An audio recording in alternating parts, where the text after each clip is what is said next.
Hello. तो ये जन आंदोलन निर्माण निधि आप लोगों को भेंट करनी चाहिए। जो भी साथी आना चाहते हैं वो लोग बारी बारी से आकर के साहब को जन आंदोलन निर्माण निधि भेंट करें।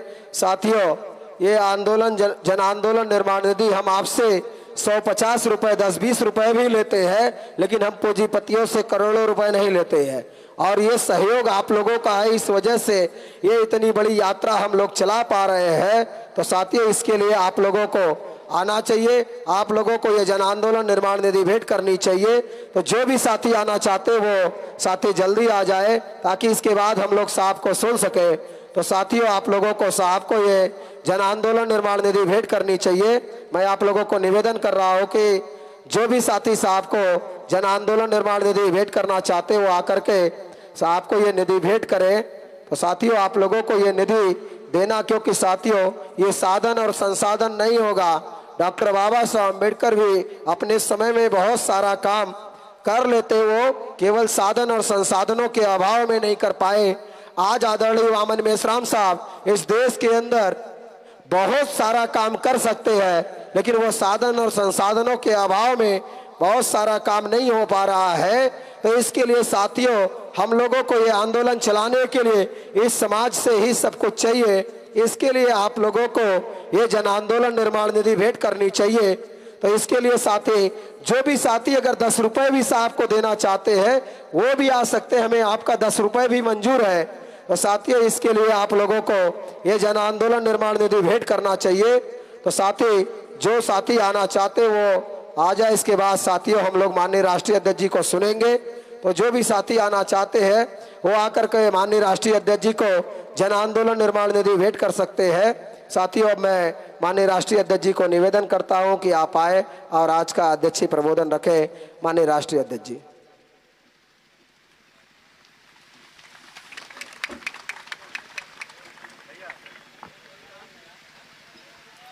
साथियों,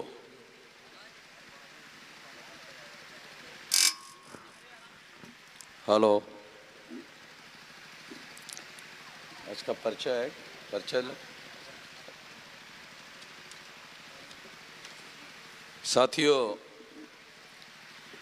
भारत मुक्ति मोर्चा के द्वारा, बहुजन क्रांति मोर्चा के द्वारा ईवीएम मंडाफोड़ राष्ट्रव्यापी परिवर्तन यात्रा पार्ट 2, ये परिवर्तन यात्रा कन्याकुमारी से कश्मीर तक चलने वाली परिवर्तन यात्रा निकाली जा रही है। पार्ट 1 में जो परिवर्तन यात्रा निकाली गई थी वो 6 महीने की 180 दिन की थी। ये परिवर्तन यात्रा 365 दिन की है। 21 फरवरी 2023 से शुरू होकर 21 फरवरी 2024 को समाप्त होगी, यानी 365 दिन तक चलेगी। और 31 राज्यों में 674 जिलों में 6000 तहसीलों में 22,000 ब्लॉक में और 1.5 लाख गांवों तक इसका मैसेज पहुंचाने का कार्यक्रम है। तो ये इतना बड़ा विशाल कार्यक्रम हम लोगों ने निर्धारित किया। ये इसलिए निर्धारित करके चला रहे हैं क्योंकि मैं जब 18 साल 3-4 महीने की मेरी उम्र थी तब से मैं ये कर रहा हूँ, संगठित शक्ति निर्माण करने का काम। अभी मेरी उम्र 66 है, तो 48 साल से लगातार ये संगठन शक्ति निर्माण करने का काम किया। इस वजह से इतना बड़ा विशाल संगठन निर्माण हुआ, इतनी बड़ी विशाल संगठित शक्ति निर्माण हुई। ये कितनी बड़ी संगठित शक्ति निर्माण हुई तो 4 लाख लोग लेकर हम लोग नागपुर में आरएसएस के हेडक्वार्टर पर लेकर गए थे और आरएसएस के लोग अपने ही हेडक्वार्टर को लॉक लगाकर भाग गए। तो सारे देश भर में लोग आरएसएस से डरते हैं, आरएसएस के लोगों से सारे देश भर में लोग डरते हैं और आरएसएस वाले हमसे डरते हैं। तो वो क्यों डरते हैं? तो संगठित शक्ति की वजह से डरते हैं। अकेले वामन मेश्राम से नहीं डरते, संगठित शक्ति से डरते हैं। तो उस संगठित शक्ति के आधार पर ये इतना बड़ा कार्यक्रम साथियों हम लोग चला रहे हैं। ईवीएम भंडाफोड़ परिवर्तन यात्रा का कार्यक्रम हम लोग क्यों चला रहे हैं? तो उसकी बहुत बड़ी वजह है। 8 अक्टूबर 2013 को सुप्रीम कोर्ट ने ईवीएम मशीन के बारे में एक फैसला दिया। मैं कोई काल्पनिक बातें आप लोगों को नहीं बता रहा हूं। ये सुप्रीम कोर्ट ने 8 अक्टूबर 2013 को फैसला दिया।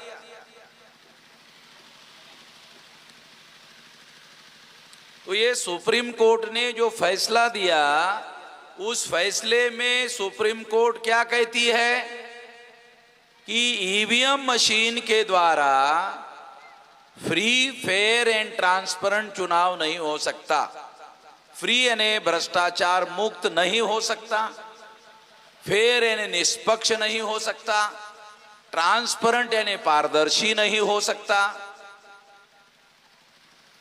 तीनों शब्दों को मिलाकर एक शब्द बनाया जा सकता है कि ईवीएम मशीन घोटाला करके ही चुनाव कर सकती है। ये सुप्रीम कोर्ट के कहने का मतलब है। और बहुत आसान भाषा में, आप गांव के रहने वाले लोग हैं, तो अगर आपको कहा जाए तो ईवीएम मशीन आप लोगों के वोटों की चोरी करती है। आपके घर में चोरी हुई तो आप एफआईआर करते हो ना पुलिस चौकी में। तो ये ईवीएम मशीन आपके वोटों की चोरी करती है। इस चोरी की वजह से जानते हो कितना भयानक परिणाम होता है।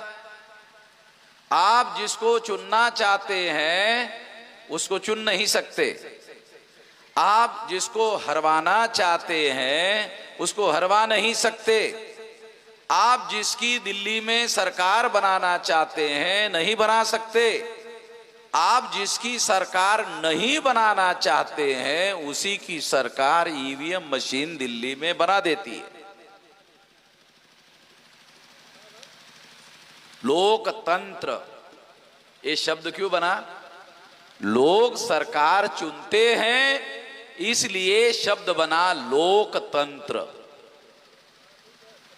अब आपके पास से एमएलए, एमपी, विधायक और सांसद को चुनने का अधिकार खत्म हो गया, तो सरकार बदलने का, सरकार चुनने का अधिकार आपका खत्म हो गया लोगों का।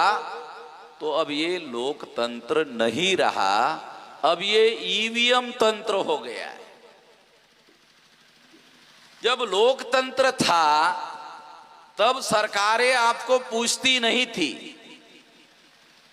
जब लोकतंत्र था तो सरकारें आपको पूछती नहीं थी। अब ईवीएम तंत्र आ गया तो पूछने की जरूरत ही खत्म हो गई। कम से कम नमस्कार तो करते थे। ये जनता जनार्दन है, 5 साल में इनके पास जाकर के हमको वोट मांगना पड़ता है, तो नमस्कार करते थे।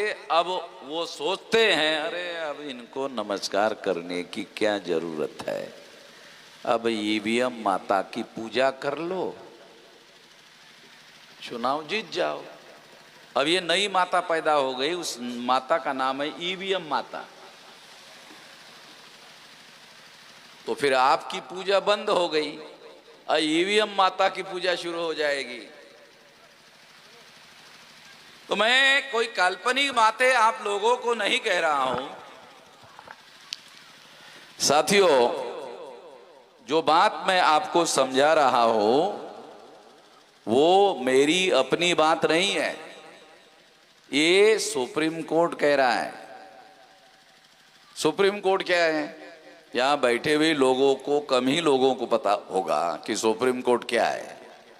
सुप्रीम कोर्ट भारत के संविधान निर्माताओं ने, यानी बाबा साहब अम्बेडकर ने इस देश में सबसे बड़ी अदालत बनाई, सुप्रीम कोर्ट। ये आपके जिले में जो तहसील में जो मैजिस्ट्रेट बैठता है उसको भी फैसला करने का अधिकार है, मगर जो मैजिस्ट्रेट का फैसला होता है वो जिला अदालत में जाकर बदल जाता है, बदल सकता है।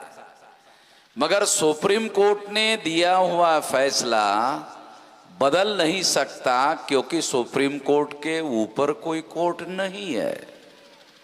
ये सबसे बड़ी अदालत है, उसके ऊपर कोई कोर्ट नहीं है। ये संवैधानिक कोर्ट है। इसके दिए हुए फैसले संविधान के अनुसार कानून का दर्जा उन्हें हासिल होता है। तो इसलिए ये बहुत बड़ा फैसला है सुप्रीम कोर्ट का। और सुप्रीम कोर्ट ने ये कहा फ्री, फेयर एंड ट्रांसपेरेंट चुनाव नहीं हो सकता, भ्रष्टाचार मुक्त चुनाव नहीं हो सकता, निष्पक्ष चुनाव नहीं हो सकता, ट्रांसपेरेंट यानी पारदर्शी चुनाव नहीं हो सकता। ये फैसला सुप्रीम कोर्ट ने दिया। ये फैसला सुप्रीम कोर्ट ने देने के बाद भी कुछ लोग ऐसा मानते हैं नहीं, ईवीएम में कोई गड़बड़ी नहीं होती है। सुप्रीम कोर्ट ने फैसला देने के बाद भी कुछ लोग ऐसा मानते हैं कि ईवीएम में कोई गड़बड़ी नहीं होती है। सुप्रीम कोर्ट ने फैसला देने के बाद भी जो लोग ऐसा मानते हैं कि ईवीएम में कोई गड़बड़ी नहीं होती है, वो सभी लोग गधे की औलाद है। वो सभी के सभी गधे की औलाद है। जब मैं ऐसा कहा कई जगह, तो मेरा जो मित्र है उसने मुझे टेलीफोन किया कि गधे की औलाद सुनने से अच्छा नहीं लगा। मेरे मित्र ने कहा मुझे टेलीफोन पर कि मुझे अच्छा नहीं लगा। तो मैंने कहा सुधार कर लेता हूँ। अगर तुमको मेरा मित्र हो तो मित्र की बात को थोड़ा गंभीरता से लेना चाहिए, तो सुधार कर लेता हूँ। मगर मेरा एक छोटा सवाल है। कहा कि पूछो। कि मैंने उसको पूछा कि मैं एक गधा जा रहा है तो उसको मैं क्या कहूँ? एक गधा जा रहा है तो बताओ क्या कहूँ? कहा कि गधा अगर जा रहा है तो गधा जा रहा है ऐसे कहना पड़ेगा। एक गधा जा रहा है यही कहना पड़ेगा ना? हाँ, यही कहना पड़ेगा। कि ये कहना पड़ेगा कि नहीं नहीं, ये गधा नहीं जा रहा है, ये पंडित जा रहा है। ये गधा नहीं जा रहा है, ये पंडित जा रहा है। तो तीसरा आदमी क्या कहेगा? तीसरा आदमी कहेगा जो ओरिजिनल गधा है वो गधा नहीं है, जो गधे को पंडित कहने वाला है वही गधा है। तो मेरे मित्र ने कहा कि नहीं, गधे को गधा कहना चाहिए। मैंने कहा ठीक है, मैं सुधार करने वाला था, तुमने सुधार कर लिया, अच्छा कर लिया है कि गधे को गधा ही कहना चाहिए। साथियों, ये तो जो बात मैं कह रहा हूं ये उससे भी ज्यादा बड़ी बात है कि ये संवैधानिक कोर्ट, सुप्रीम कोर्ट, जो संविधान ने निर्माण की हुई कोर्ट है, उसने कहा, क्या कहा कि ईवीएम मशीन के द्वारा फ्री, फेयर एंड ट्रांसपेरेंट चुनाव नहीं हो सकता, फ्री यानी भ्रष्टाचार मुक्त चुनाव नहीं हो सकता, निष्पक्ष चुनाव नहीं हो सकता, पारदर्शी चुनाव नहीं हो सकता। इसका मतलब है ये ईवीएम मशीन घोटाले से चुनाव करवाती है, और अगर ऐसा है तो उसको ऐसे ही कहना पड़ेगा। जो नहीं कहेगा वो लोगों की नजर में गधे की औलाद माने जाएंगे। यही मैं कह रहा हूं साथियों, क्योंकि ये बात जो मैं कह रहा हूं, अभी मुझे न्यूयॉर्क से टेलीफोन आया, अमेरिका की न्यूयॉर्क से टेलीफोन आया, और मैंने उससे बात किया कि मैं थोड़ा बिजी हूं, उत्तर प्रदेश में मेरा ईवीएम घोटाले का पर्दाफाश चल रहा है। कहा कि मैं देख रहा हूं अमेरिका में, कि अमेरिका में मैं देख रहा हूं। तो ये जो हम देख रहे हो ना, ये हाँ भाई गौली दिख रहा नहीं, ये आपको लग रहा है ये तो छोटा मशीन, ये अमेरिका में दिख रहा है। ये सोशल मीडिया है, and social media is a global media, it's not a local media. एक ग्लोबल मीडिया है और सारे दुनिया में इसको देखा जा रहा है, और सारे दुनिया के लोग सोच रहे हैं कि जो ईवीएम में घोटाला होता है उसको नहीं मानता है, वो गधे की औलाद है। वो अमेरिका के लोग भी सुन रहे हैं, अमेरिका के लोग भी सुन रहे कि हाँ वो गधे की औलाद, बराबर है, गधे की औलाद है। अमेरिका में ईवीएम नहीं है, जापान में ईवीएम नहीं है, जर्मनी के सुप्रीम कोर्ट ने इस पर पाबंदी लगा दी है, अनकॉन्स्टिट्यूशनल है। दुनिया के जितने विकसित देश हैं कहीं पर भी ईवीएम नहीं है। हमारे देश में 80% जो लोग हैं या तो अनपढ़ है या तो आधे पढ़े लिखे लोग हैं। आधे पढ़े लिखे समझते हो? आधे पढ़े लिखे लोग अनपढ़ से ज्यादा खतरनाक होते हैं। अनपढ़ ठीक है, क्यों बोलता मैं तो अनपढ़ हूं, यानी मान लेता हाँ मैं तो अनपढ़ हूं। जो आधा पढ़ा लिखा आदमी है वो सही बात भी नहीं मानता है, वो ज्यादा खतरनाक होता है, बहसबाजी करना शुरू कर देता है। तो इसलिए मैं आपको बता रहा हूं कि जो आदमी अनपढ़ है वो तो ठीक है, जो आधा पढ़ा लिखा आदमी है वो अनावश्यक बहसबाजी करता है, और इस वजह से उसको बड़े आसानी से फंसाया जा सकता है, फंसाया जाता है।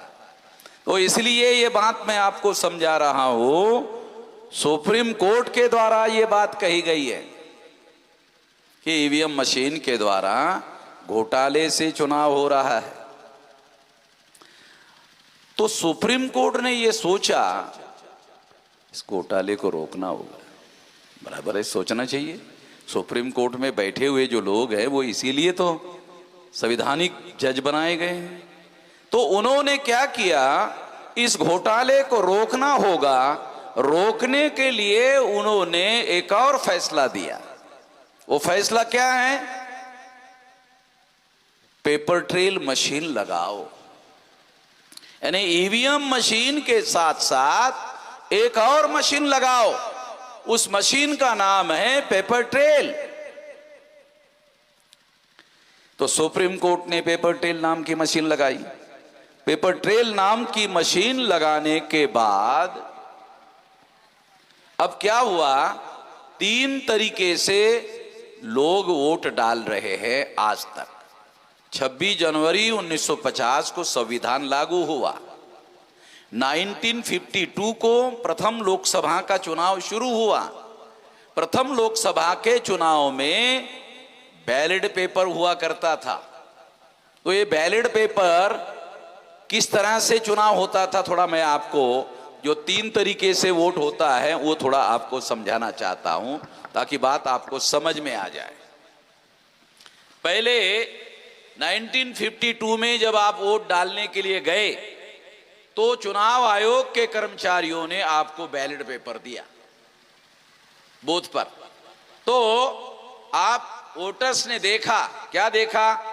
कौन कौन उम्मीदवार है, कौन कौन कैंडिडेट है, और फिर साइड में देखा चुनाव निशान क्या है। बराबर है? आप लोग भी देखते थे कि चुनाव निशान क्या है। तो चुनाव निशान गधा, घोड़ा, सुअर, कुत्ता, ऐसे चुनाव निशान नहीं होते। आप लोग जानते हो ऐसे चुनाव निशान नहीं होते हैं, मैं भी जानता हूं। फिर मैं ये उल्लेख क्यों कर रहा हूं? मैं आपको समझाना चाहता हूं। समझाने के लिए मुझे उदाहरण देना पड़ेगा, इसलिए मैं ये उदाहरण के लिए चुनाव निशान आपको समझा रहा हूं। हाँ, पकड़ ले। ये चुनाव निशान गधा, घोड़ा, सुअर, कुत्ता।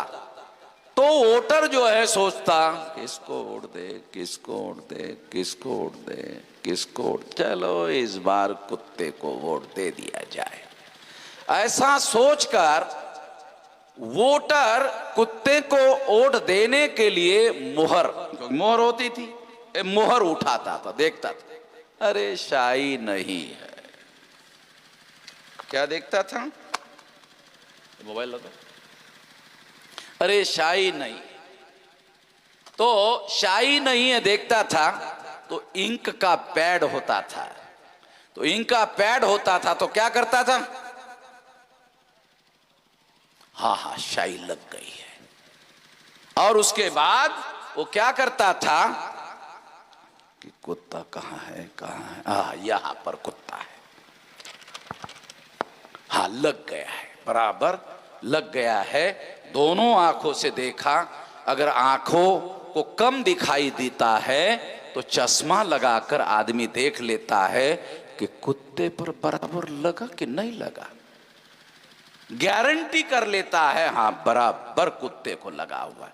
फिर वो क्या करता था? ऐसे फोल्ड करता था, अरे बड़ा हो गया है, थोड़ा छोटा करना होगा, तो फिर ऐसा छोटा करता था कि और बड़ा हो गया है, थोड़ा सा और छोटा करना होगा, तो और छोटा करता था, और छोटा करने के बाद बैलेट बॉक्स में डाल देता था। और डालने के बाद निश्चिंत हो जाता था कि मैंने जिस कुत्ते को वोट दिया है, मेरा वोट उस कुत्ते के नाम पर जमा हो गया है।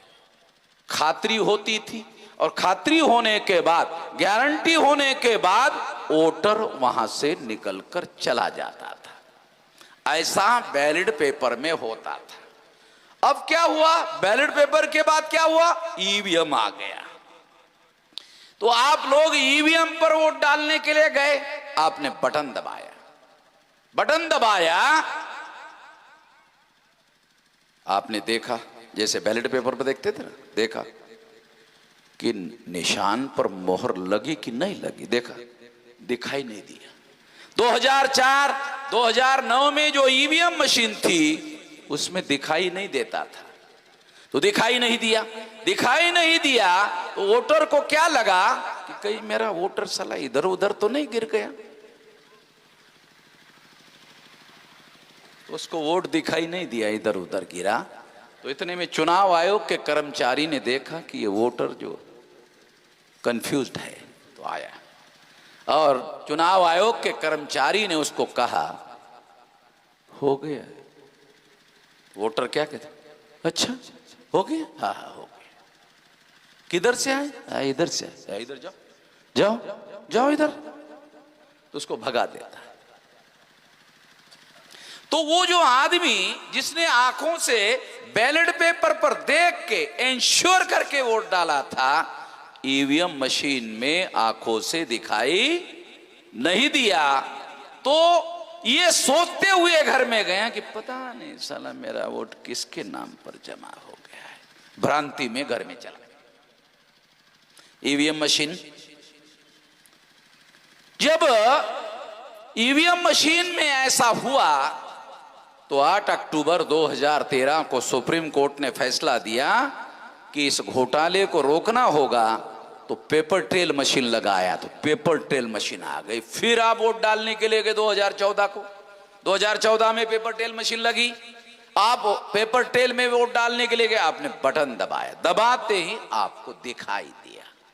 2004 में, 2009 में आपको दिखाई नहीं दिया था, 2014 में आपको दिखाई दिया, आंखों से दिखाई दिया, कागज का टुकड़ा पेपर ट्रेल में दिखाई दिया। मशीन का नाम है पेपर ट्रेल।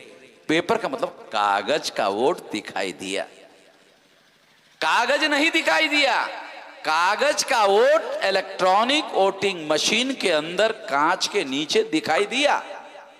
दिखाई देने के बाद आपने देखा कि आपने जिस निशान पर मोहर लगाई बराबर लगी है कि नहीं, तो आपने हाँ बराबर लगी हुई है। आपको हाँ मेरा ही जैसे दबाया वैसा लग गया है। 7 सेकंड वो कागज का टुकड़ा रुका रहा, रुकने के बाद कट कर बैलेट बॉक्स में गिर गया। आज ऐसा होता है। 2004 में दिखाई नहीं देता था, 2009 में दिखाई नहीं देता था, इसलिए डॉक्टर सुब्रमण्यम स्वामी सारा डाटा लेकर सुप्रीम कोर्ट गए। सुप्रीम कोर्ट ने सारा का सारा डाटा छानबीन करने के बाद फैसला दिया कि ईवीएम मशीन में फ्री, फेयर एंड ट्रांसपेरेंट चुनाव नहीं हो सकता। छानबीन करने के बाद सुप्रीम कोर्ट ने फैसला दिया। जब ईवीएम मशीन में आप वोट डालते हो, 2004 में और 2009 में आपने वोट डाला, आपको आंखों से दिखाई नहीं दिया। जब नहीं दिखाई दिया, इसके बावजूद भी आपका वोट ईवीएम में गया, मशीन के अंदर गया, आपको दिखाई नहीं दिया, मगर ईवीएम मशीन में आपका वोट जमा हो गया। उसको टेक्निकल लैंग्वेज में इलेक्ट्रॉनिक रिकॉर्ड बोलते हैं कि आपका जो वोट है वो ईवीएम मशीन में जमा हो गया, वो इलेक्ट्रॉनिक रिकॉर्ड है। बैलेट पेपर में आपको आंखों से दिखाई देता था, क्यों? क्योंकि ये फिजिकल एविडेंस था, भौतिक सबूत था। इसका साइज है, इसका वजन है, मगर ईवीएम मशीन के अंदर जो आपका वोट जाता है उसका कोई फिजिकल एविडेंस नहीं है। इसका फिजिकल एविडेंस है। फिजिकल एविडेंस ना होने की वजह से क्या होता है, वो जो इलेक्ट्रॉनिक रिकॉर्ड है आपके वोट का, वो रिकॉर्ड दूसरे के नाम पर ट्रांसफर हो जाता है। इधर आ जाओ। दूसरे के नाम पर ट्रांसफर हो जाता है। सारे दुनिया के एक्सपर्ट ये मानते हैं, भारत में नहीं, सारे दुनिया के एक्सपर्ट्स इस बात को मानते हैं। क्या मानते हैं? कि इलेक्ट्रॉनिक रिकॉर्ड ट्रांसफरेबल होता है। चलो आपको प्रयोग करके दिखाता हूं। ये ट्रांसफरेबल कैसे होता है। ये मोबाइल है, ये इलेक्ट्रिक नहीं है, इलेक्ट्रॉनिक है। ये मोबाइल जो है ये इलेक्ट्रॉनिक है। इलेक्ट्रॉनिक में मैसेज टाइप करता है आदमी। राम नारायण मैसेज टाइप कर रहा है कि मैं लखनऊ के एयरपोर्ट पर बैठा हुआ हूं। राम नारायण जी, मैं बैठा हुआ हूं, थोड़े देर में मेरी फ्लाइट दिल्ली के लिए उड़ जाएगी। 2 घंटे में मेरी फ्लाइट जो है वो दिल्ली पहुंच जाएगी।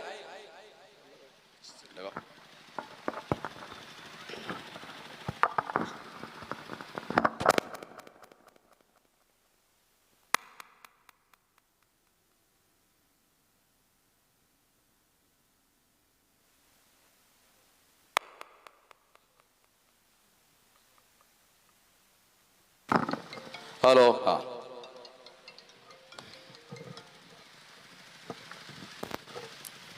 तो राम नारायण एयरपोर्ट से राम प्रसाद को मैसेज दे रहा है कि राम प्रसाद जी, मैं लखनऊ के एयरपोर्ट पर बैठा हुआ हूं और जल्दी ही मेरी फ्लाइट निकल जाएगी। आप मुझे एयरपोर्ट पर लेने के लिए आइए। मैं दिल्ली में पहली बार आ रहा हूं, मैं दिल्ली नहीं जानता हूं, आप रिसीव करके मुझे ले जाइए। तो राम नारायण राम प्रसाद को इलेक्ट्रॉनिक मोबाइल में मैसेज टाइप करता है और ये मैसेज राम प्रसाद को दिल्ली पहुंच जाता है, यहां से चला जाता है, ट्रांसफर हो जाता है। अगर न्यूयॉर्क में है तो न्यूयॉर्क में जाता है, 10,000 किलोमीटर है तो 10,000 किलोमीटर जाता है, 25,000 किलोमीटर है तो 25,000 किलोमीटर जाता है, अगर चांद में जाना है तो भी जाता है। पता है आप लोगों को, कभी कभी आप लोगों ने खबर सुना होगा कि भारत सरकार ने जो यान चांद पर भेजा उसमें थोड़ा बिगाड़ हो गया है। तो बॉम्बे में जो डिपार्टमेंट है भारत सरकार का, इसरो, तो वहाँ इंजीनियर लोग कंप्यूटर पर बैठते हैं और चांद पर जो ये मशीन भेजा हुआ है उसका बिगाड़ बॉम्बे में बैठे बैठे दुरुस्त कर लेते हैं। आपने खबर सुना होगा। इसका मतलब यह है कि इतने लंबे देर तक वहां ये मैसेज के द्वारा उसको सुधारा जाता है, रिमोट कंट्रोल टेक्निक के द्वारा। तो इस तरह से, जैसे रिमोट कंट्रोल क्या होता है, आपके घर में टीवी है, टीवी और आप के बीच में 7-8 फीट का अंतर है और आप अपने घर में बैठे कमरे में, और अब 8 फीट के अंतर से आप टीवी ऑन करते हो, टीवी ऑफ करते हो, होता कि नहीं होता? होता ना आपके घर का। इसी को कहते हैं रिमोट कंट्रोल टेक्निक। जब आप अपने घर में 7-8 फीट के अंतर पर रिमोट कंट्रोल से बटन दबाकर आपका टीवी ऑन और ऑफ करते हो, तो भारत सरकार के पास ज्यादा पैसा है, तो ज्यादा बड़ा उनके पास में टेक्नोलॉजी है, तो वो वहां बैठे बैठे चांद पर जो मशीन भेजा हुआ है वहां रिमोट कंट्रोल से जो बिगाड़ होता है उसको सुधार कर लेते हैं। इतना सारा कुछ होता है। तो ये सारा का सारा ये जो टेक्निक है रिमोट कंट्रोल टेक्निक, तो ये डाटा ट्रांसफरेबल उससे भी छोटा मामला है। इलेक्ट्रॉनिक जो रिकॉर्ड होता है, सारे दुनिया के एक्सपर्ट मानते हैं ये डाटा ट्रांसफरेबल होता है, कई लाख किलोमीटर ट्रांसफरेबल होता है। ईवीएम मशीन चुनाव के सेंटर में 1.5 फीट की ना मशीन है, 1.5 फीट में आपका वोट जमा हो गया, 7 पार्टी का वोट जमा हो गया, राम नारायण का भी जमा हो गया, राम प्रसाद का भी जमा हो गया। राम प्रसाद का वोट ईवीएम में राम प्रसाद के नाम पर ट्रांसफर हो गया, मशीन के अंदर ही अंदर हो गया। मशीन के अंदर क्या चल रहा है आपको बाहर दिखाई नहीं दे रहा है, ये अंदर ही अंदर चल रहा है, मशीन के अंदर ही अंदर ट्रांसफर हो रहा है। जब मशीन के अंदर ही अंदर ट्रांसफर हो रहा है तो बाहर आपको कैसे दिखाई देगा? जब बाहर आपको दिखाई ही नहीं देगा तो आपके पास सबूत कहां से आएगा? और चुनाव आयोग कोई ईवीएम मशीन देखने तक के लिए नहीं देती, तो आपके पास सबूत कहां से आएगा? ये तो सुप्रीम कोर्ट के पास पावर है छानबीन करने का। सुप्रीम कोर्ट को अगर मान लो चुनाव आयोग का मशीन ले आओ, तो मशीन लाना पड़ता है, और सुप्रीम कोर्ट ने ऑर्डर दिया अरे एक्सपर्ट लोगों को बुलाओ छानबीन करो। सुप्रीम कोर्ट के पास सारा का सारा पावर है। सुप्रीम कोर्ट के जजेस के पास वो मशीन खोल करके सारी के सारी छानबीन करने का अधिकार है, और उन्होंने ये छानबीन करके फैसला दिया। तो ईवीएम मशीन में जो आपका वोट है वो इस तरह से फिजिकल नहीं होता है, वो इलेक्ट्रॉनिक रिकॉर्ड होता है, और इलेक्ट्रॉनिक रिकॉर्ड ट्रांसफरेबल होता है। राम नारायण का वोट इलेक्ट्रॉनिक रिकॉर्ड है राम प्रसाद के नाम पर ट्रांसफर हो गया। कितने फीट की मशीन है? 1.5 फीट की मशीन। साला 25,000 किलोमीटर ट्रांसफर हो सकता है, 1.5 फीट में नहीं हो सकता है। इधर के उधर ये 1.5 फीट की तो है मशीन। तो 25,000 kilometre, 1 lakh kilometre, 10 lakh kilometre चांद के ऊपर वहां हो सकता है, ये 1.5 फीट में नहीं हो सकता। हो सकता है, यही सुप्रीम कोर्ट ने कहा। आपको मैं समझाने का प्रयास कर रहा हूं। क्यों?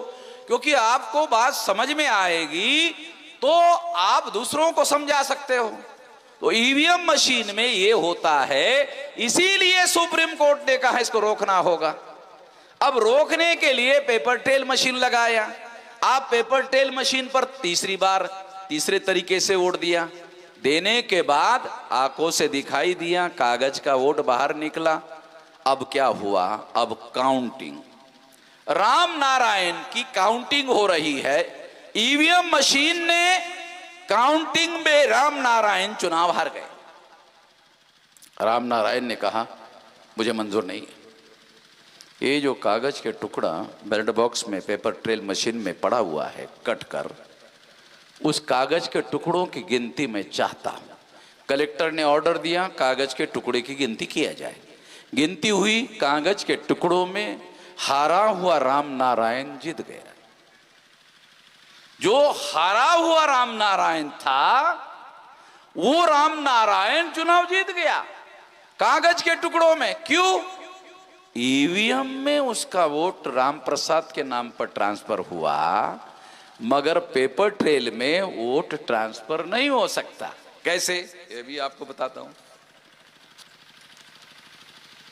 ये राम नारायण पर आपने ठप्पा लगाया चुनाव निशान का। ये राम प्रसाद, यहां राम प्रसाद पर ठप्पा लगा है, यहां राम नारायण पर लगा है। राम नारायण का कागज का वोट राम प्रसाद में ट्रांसफर नहीं हो सकता। क्यों?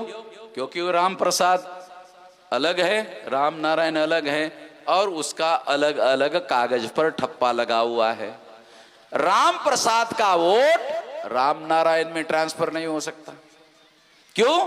क्योंकि राम प्रसाद का अलग चुनाव निशान है, अलग वोट है, अलग ठप्पा लगा हुआ है। तो इसलिए ये इधर उधर ट्रांसफर नहीं हो सकता।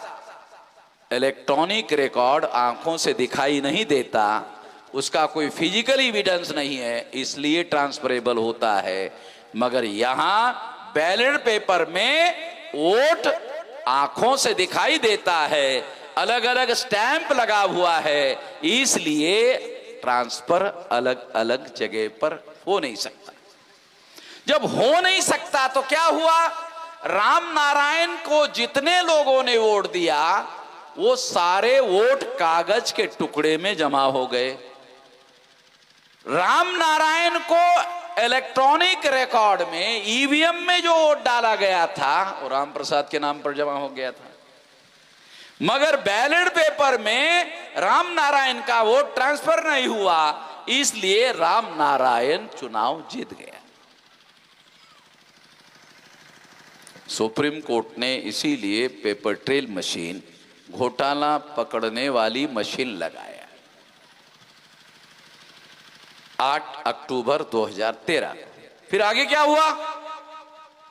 चुनाव आयोग के अधिकारियों को मालूम था पेपर ट्रेल मशीन घोटाला पकड़ने वाली मशीन है। चुनाव आयोग को मालूम था ये सुप्रीम कोर्ट ने लगाई हुई मशीन है, ये घोटाला पकड़ने वाली मशीन है। तो इसलिए चुनाव आयोग ने क्या किया? 0.33% लगाया। कितना है होता है 0.33? आधा % भी नहीं होता है। कितना नहीं लगाया? 99.67% नहीं लगाया। क्यों कम से कम लगाया? आधा % से भी कम चुनाव आयोग ने क्यों लगाया? इसलिए कम लगाया, घोटाला पकड़ने वाली संख्या ज्यादा नहीं होनी चाहिए। क्योंकि चुनाव आयोग को मालूम था ये घोटाला पकड़ने वाली मशीन है, इसलिए चुनाव आयोग ने 0.33% लगाया। 2014 में, 2015 में, 2016 में लगभग नहीं लगाया। आधा % से भी कम का मतलब है लगभग नहीं लगाया। जब नहीं लगाया तो मुझे मालूम हो गया। जब मुझे मालूम हो गया तो मैं सुप्रीम कोर्ट में गया। मुझे मालूम हो गया तो मैं सुप्रीम कोर्ट में गया। और सुप्रीम कोर्ट में जाने के बाद मैंने सुप्रीम कोर्ट के जज को कहा, जज साहब 8 अक्टूबर 2013 को आपने घोटाला पकड़ने वाली मशीन लगाने का चुनाव आयोग को आदेश दिया था, मगर चुनाव आयोग ने इतना % लगाया वो लगभग नहीं के बराबर था ताकि चोरी पकड़ी ना जाए। सुप्रीम कोर्ट ने नोटिस इशू किया चुनाव आयोग को। चुनाव आयोग ने वकील भेजा। वकील ने सुप्रीम कोर्ट को कहा, जज साहब ये जो वामन मेश्राम है, ये वामन मेश्राम ऐसी ऐसी चिट्ठी लिखता है चुनाव आयोग, ऐसी ऐसी चिट्ठी लिखता है, ऐसी ऐसी चिट्ठी लिखता है। जज ने पूछा कैसे कैसे लिखता है? तो चुनाव आयोग के वकील ने कहा, जज साहब पढ़ के सुनाए? हाँ पढ़ के सुना। तो पढ़ के सुनाने लगा। 8 अक्टूबर 2013 को सुप्रीम कोर्ट ने ये निर्णय दिया। उस निर्णय में ऐसे ऐसे ऐसे ऐसे निर्णय दिया। जज ने रोका, अरे रुको, तुम तो बोल रहे थे वामन मेश्राम चिट्ठी लिख रहा है, ये तो हमारा जजमेंट तुम पढ़ रहे हो। ये 8 अक्टूबर 2013 को तो हमने जजमेंट दिया, तुम हमारा जजमेंट पढ़ रहे हो। कहा यही कह रहा हूं जज साहब कि आपका जजमेंट लिखकर वो चिट्ठी लिख रहा है। अच्छा, तो इसका मतलब है हमने जो जजमेंट दिया उसको हमको लागू करवाना चाहिए था, हमारे बजाय वामन मेश्राम हमारा जजमेंट लागू करवा रहा है। हाँ जज साहब, रुको। और सुप्रीम कोर्ट ने मेरे फेवर में निर्णय दिया।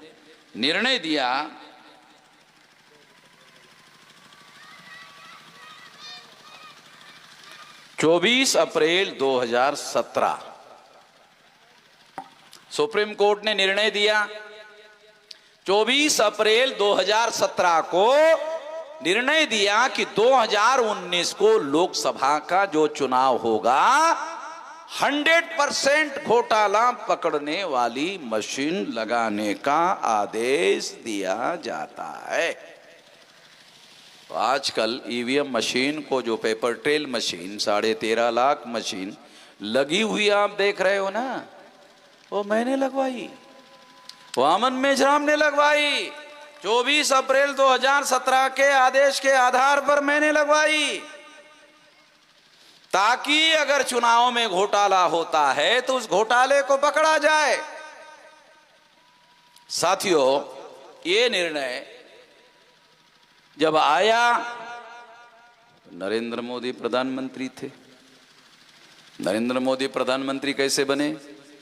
2004-2009 में कांग्रेस ने घोटाला करके प्रधानमंत्री बनाए मनमोहन सिंह को। सारे दुनिया में मनमोहन सिंह फेमस थे, ईमानदार आदमी।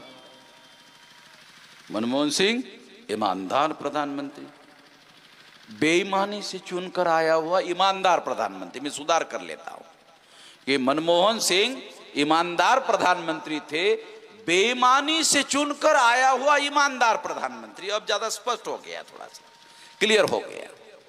और उस दौरान आरएसएस के, बीजेपी के लोगों ने, डॉक्टर सुब्रमण्यम स्वामी ने ईवीएम का घोटाला पकड़कर सुप्रीम कोर्ट में गए और सुप्रीम कोर्ट में सारा डाटा रखने के बाद सुप्रीम कोर्ट ने फैसला दिया कि ईवीएम मशीन में घोटाला होता है, उसे रोकने के लिए पेपर ट्रेल मशीन लगाना होगा।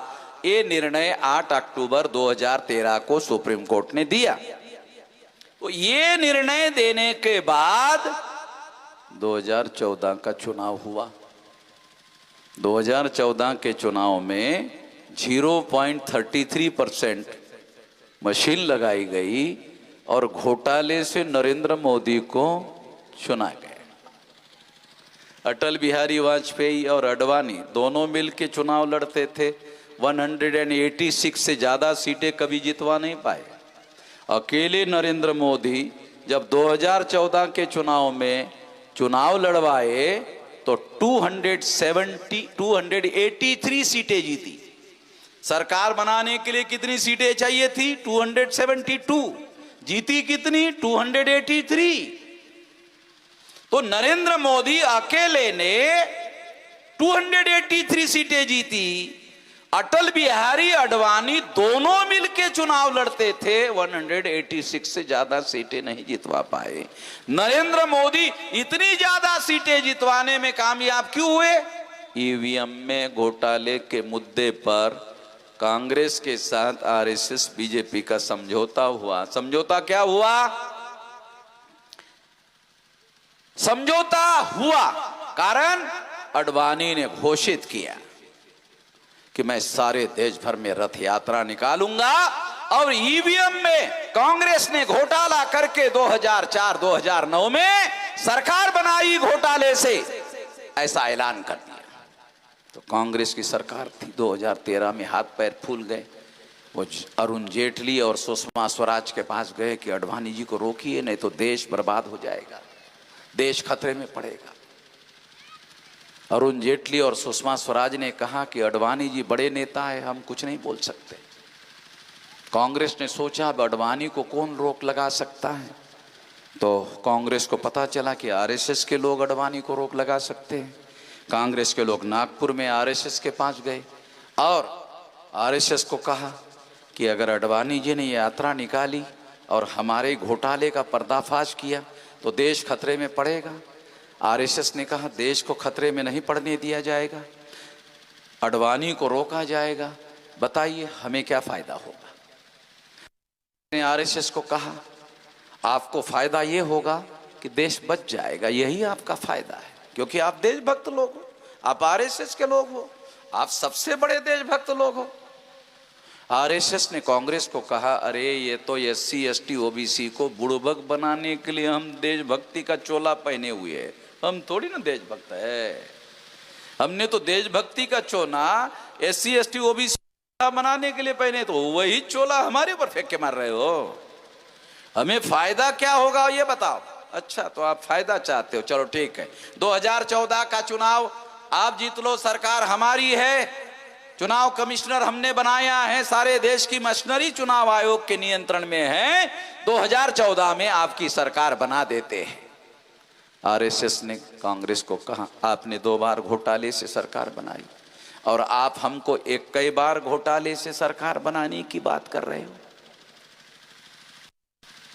कांग्रेस ने कहा आप भी 2 बार घोटाला करना चाहते हैं, हमको तो सारे दुनिया वाले 2 नंबरी बोलते हैं कांग्रेसियों को, आप भी 2 नंबर बनना चाहते हैं। आरएसएस ने कहा नहीं नहीं नहीं, आपने 2 बार घोटाला किया, हमको भी 2 बार का अवसर मिलना चाहिए, बराबरी का अवसर होना चाहिए। कांग्रेस ने कहा ओके ठीक है, 2 बार हमने घोटाला किया, 2 बार तुम घोटाला कर लेना, हमारे घोटाले के बारे में तुम चुप रहना, तुम्हारे घोटाले के बारे में हम चुप रहेंगे, तेरी भी चुप मेरी भी चुप, चिड़ी चुप, साला किसी को मालूम ही नहीं होना चाहिए। इस वजह से इतना बड़ा घोटाला हो रहा है, मगर आप लोगों को पता क्यों नहीं चल रहा है? क्योंकि दोनों ने आपस में समझौता किया, इस वजह से घोटाले का आपको पता चलने। अगर हमने सारे देश भर में लोगों को बताने का काम नहीं किया होता तो फिर तो पता नहीं चलता, इस वजह से आपको पता चल रहा है। तो 2014 में नरेंद्र मोदी प्रधानमंत्री थे, घोटाले से बने हुए। 2017 में भी नरेंद्र मोदी प्रधानमंत्री थे। सुप्रीम कोर्ट का हमारा निर्णय नरेंद्र मोदी के पास पहुंचा और नरेंद्र मोदी ने कहा अरे अब तो हम लोग 2019 का चुनाव जीत नहीं पाएंगे भाई, वामन मेश्राम ने टांग अड़ा दिया है, कि कांग्रेस की मदद लेना पड़ेगा। नरेंद्र मोदी, आरएसएस और भाजपा ने कांग्रेस से संपर्क किया और कहा कि हमें 2019 के चुनाव में समझौते के अनुसार दोबारा भी घोटाला करने के लिए आपकी मदद की जरूरत है। कांग्रेस ने बीजेपी को कहा प्रधानमंत्री किसका है, कहा हमारा। सरकार किसकी है, क्या हमारी। प्रधानमंत्री तो आपका है, तो फिर हमारे मदद की क्या जरूरत है। चुनाव आयोग का कमिश्नर भी आपने बनाया है, सारे देश की मशीनरी आपके नियंत्रण में है, तो जो करना है कर लो। नहीं नहीं नहीं, वामन मेश्राम ने टांग अड़ा दिया है। वामन मेश्राम की टांग कोई गांधी जी की सिंगल हड्डी वाली टांग नहीं है, तो डबल हड्डी वाली टांग है। ये अड़ा दिया है, इसलिए आसान नहीं है कि वामन मेश्राम की टांग को हटा दिया जाए। इसलिए आपकी मदद की जरूरत है। कांग्रेस के बड़े वकील अभिषेक मनु सिंघवी, जो भारत के 10 बड़े वकील है उसमें से एक, सुप्रीम कोर्ट में गए। सुप्रीम कोर्ट में उन्होंने केस दायर किया। केस में क्या लिखा, मिलान कराया जाए। ईवीएम मशीन में 100 वोट 100% है, तो पेपर ट्रेल मशीन के 50 वोटों के साथ उसका मिलान कराया जाए।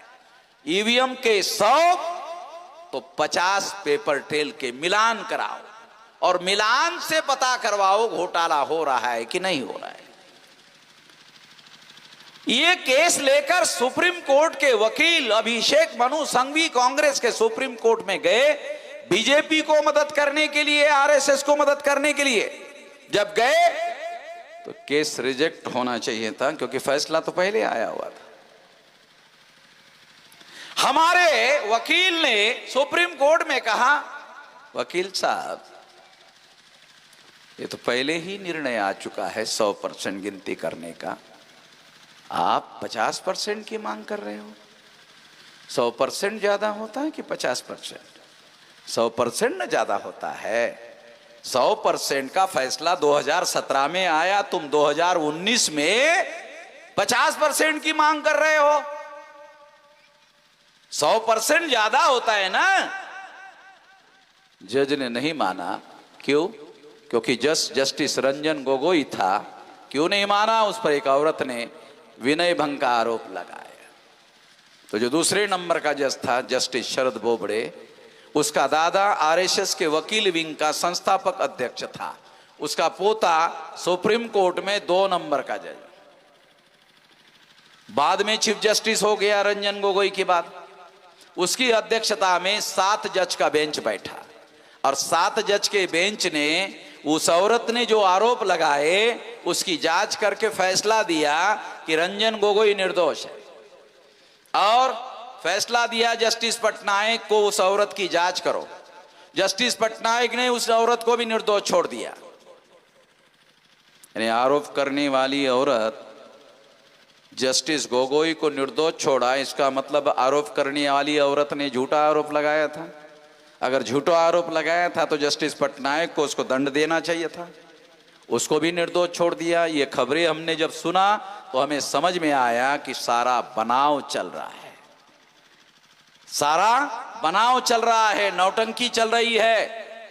इतने में 8 अप्रैल 2019 को निर्णय दिया जस्टिस गोगोई ने कि 50% का मिलान नहीं होगा, 1% होगा, और 1% का जजमेंट आ गया, और 100% का जजमेंट हमारा नीचे दबा दिया गया, और 1% का जजमेंट ऊपर लाया गया।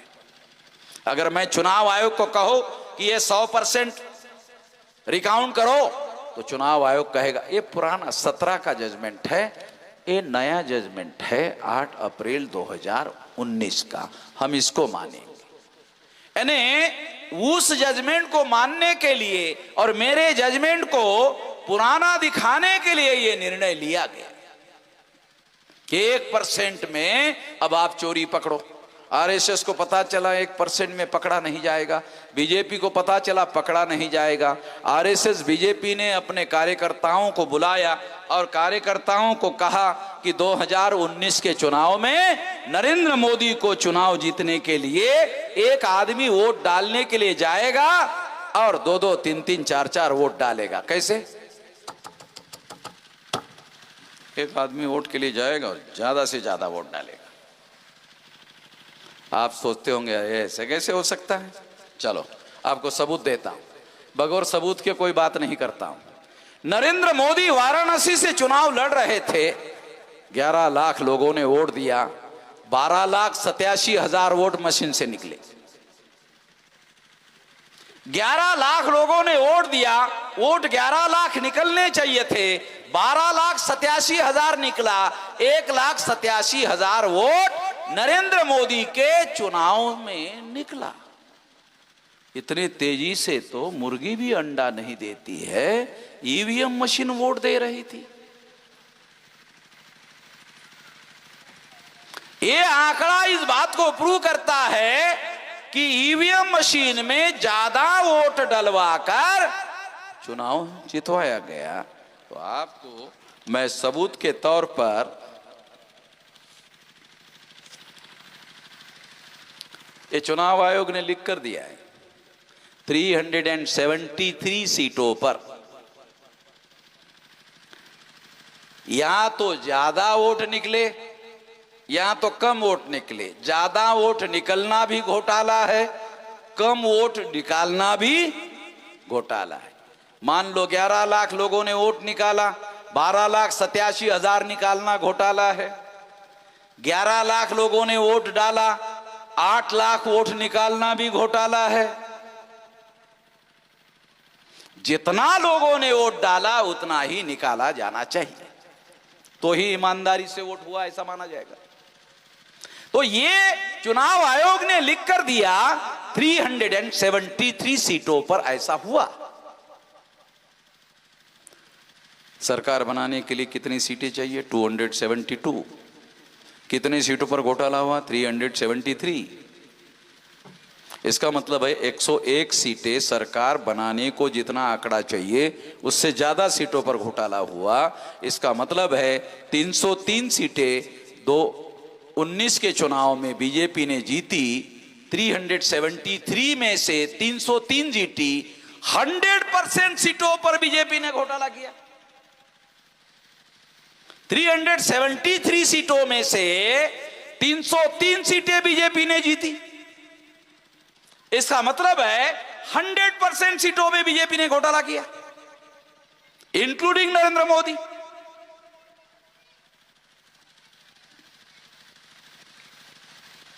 साथियों, ये इतना भयानक है, इतना भयानक है, हैरानी होती है।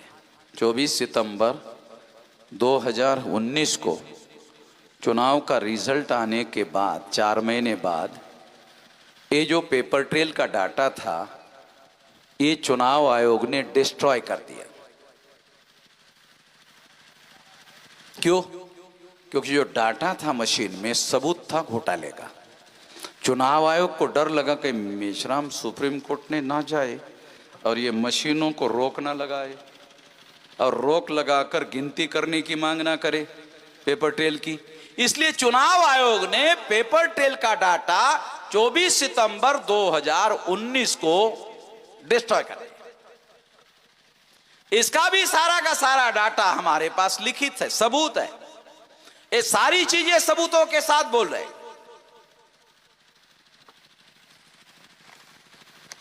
ये इतना सारा सबूत और 2 पैकेट और भरे हुए हैं। अब इसको रोका कैसे जाए? आप लोग इस चिंता में पड़ गए होंगे, साला तो बहुत भयानक मामला है, इसको रोका कैसे जाए? रोकने का पहला कार्यक्रम आप लोगों को पहले जगाना होगा, क्योंकि हमारे बहुत सारे लोगों को ऐसा लगता है कि ये मशीन में खाली कैसे गड़बड़ी होती। मशीन अपने आप थोड़ी काम करती, मशीन से लोग काम करवाते हैं, इसलिए आदमी घोटाला करवाता है। तो इसको रोकने का पहला तरीका है कि आपको जगाया जाए और आपका ओपिनियन बनाया जाए कि ईवीएम में घोटाला होता है। दूसरा काम क्या किया जाए? चुनाव आयोग को लिख कर दिया जाए कि मशीन को ईमानदार मशीन बनाया जाए। अगर चुनाव आयोग ने नहीं माना तो भारत बंद किया जाए।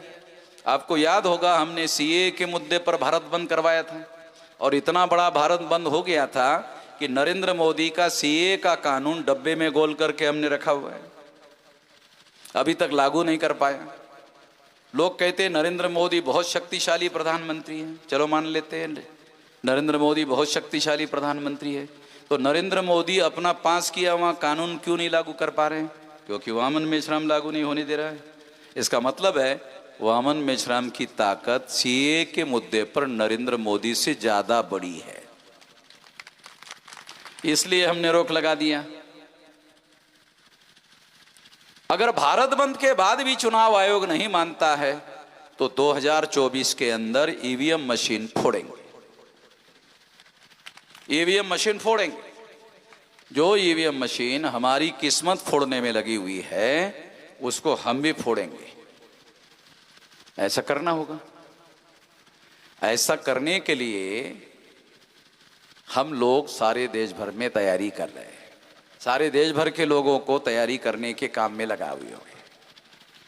और अगर फोड़ने की जरूरत पड़ी और चुनाव आयोग ने हमारी बात को ईमानदारी से चुनाव करने की बात, कानून और संविधान के दायरे में चुनाव करने की बात अगर चुनाव आयोग ने नहीं मानी तो क्या ईवीएम फोड़ने के लिए आप मदद करोगे? हाथ खड़े करो। अच्छा, सभी लोग फोड़ने के लिए तैयार हैं, इसलिए नहीं तो हमने सोचा था कि जो हाथ खड़ा नहीं करेगा उसको देशद्रोही घोषित किया जाएगा, मगर आप सभी देशभक्त लोग हैं, इसलिए सभी लोगों ने हाथ खड़ा कर दिया है कि देश को आप बचाना चाहते हैं, संविधान को आप बचाना चाहते हैं, लोकतंत्र को आप बचाना चाहते हैं। यही बहुत महत्वपूर्ण काम है। ये काम करने के लिए आप रजामंद हो गए हैं। धन्यवाद।